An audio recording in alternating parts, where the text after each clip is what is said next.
Hello, this is Lydia Scott from lydiascott.com or rainbowgates.com. Truthsayers don't necessarily practice the truth that they speak. As a matter of fact, truthsayers often see the truth because they are more cerebral, because truth is a cerebral act, if you will. It is of the higher chakra to receive truth in the form of ideas and concepts. Love is of the heart and is beyond concepts and ideas.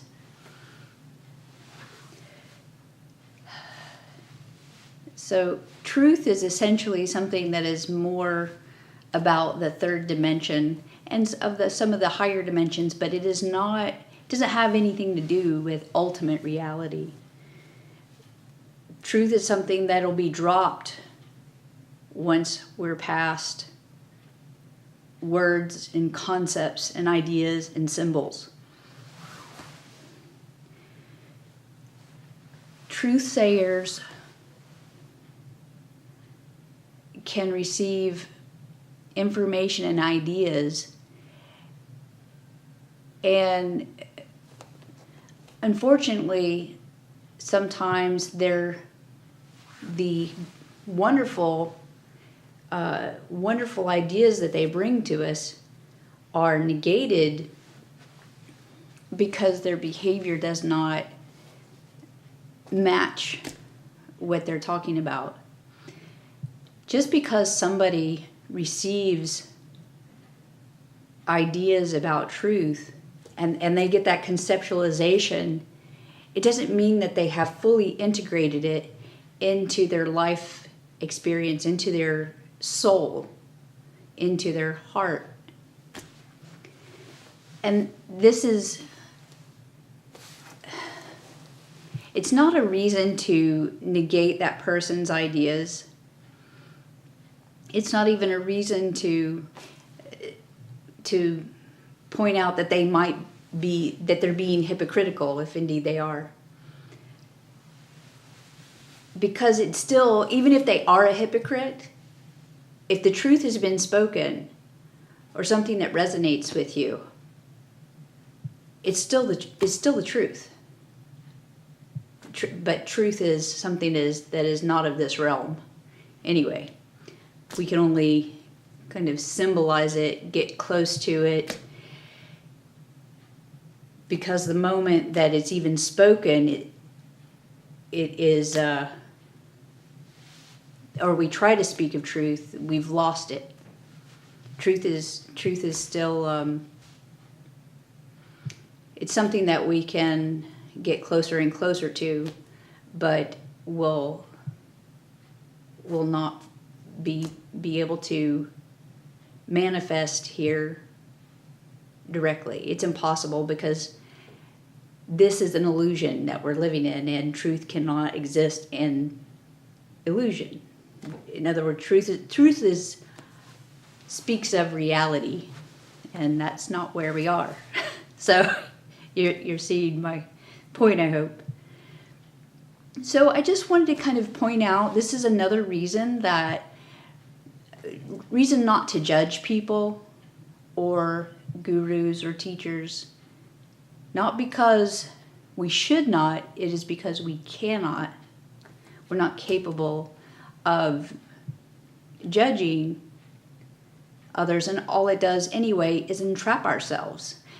For instance, if I look at somebody who talks about truth and has given me a great idea that could improve my life, and I later find something to judge that person about, well, I'm probably not going to use the ideas that they have represented, even though they could tremendously change my life, because I have judged the source as unworthy. Anytime we judge others, anytime, judgment being a negative sentence that or a negative meaning that we've placed on them, we limit ourselves, and this is an example. So I hope that this gives you some permission, some more freedom to look at people, and if you don't necessarily like what they're doing, to still be open to something that may be the truth. Don't deny the truth just because you don't like something that they're doing. Doesn't mean that you have to do what they're doing either. Or, if it's not a good example, a good role model, then you don't have to do that. In other words, take what you want and leave the rest. Take what resonates with you, and what doesn't, then leave that. You don't have to take that. The way you know the truth for you and what will work for you at this time is an inner sensation.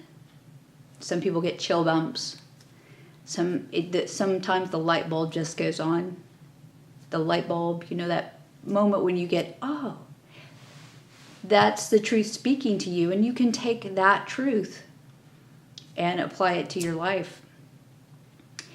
And remember, too, gurus, teachers, role models, mentors are human too, if indeed they are human. And the higher you put them on the pedestal, the deeper that they will fall from off that pedestal. I do think there is a place for respect and love, but the pedestal implies that when we put others on pedestals, it implies that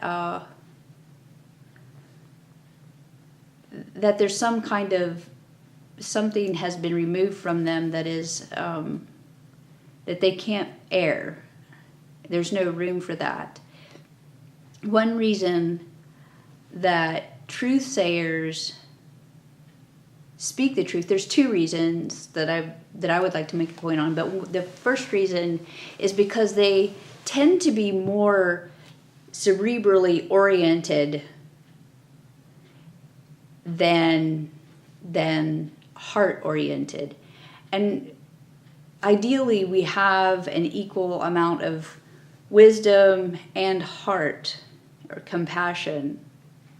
But oftentimes truthsayers are very analytical. They put the pieces of the puzzle together for us. And they may not be as advanced in ways in their personal lives and the personal carrying out of the ideas as their devotees or the people that look to them for answers.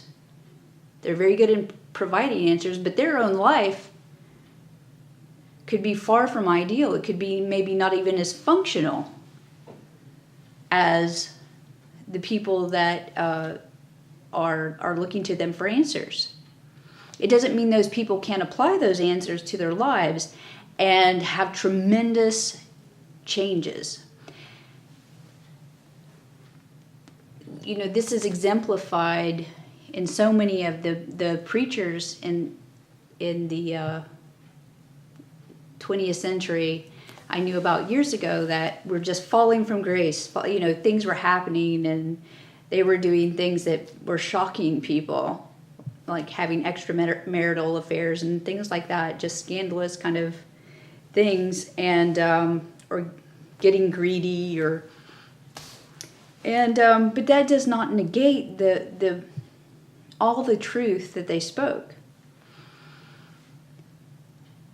They helped. How many people did they help? How much truth did they speak that helped people? It's unjust to forget about that. The other point that I would like to make is that truthsayers have become truthsayers because they needed to be. They needed to teach the truth in order to learn the truth. So it may come to their mind. They may know it. But by teaching it, they get it down into their soul. It becomes more and more a part of them. We teach what we need to learn. We give away what we want to keep. If I want love, I give love, etc. If I want truth, I teach truth. So the truthsayers, the preachers, the priests, the people who write books, authors, I'm one.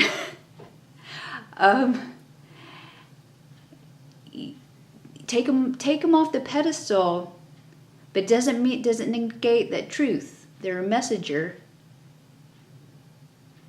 They just have the message. If you don't, and don't shoot them. That would only hurt you.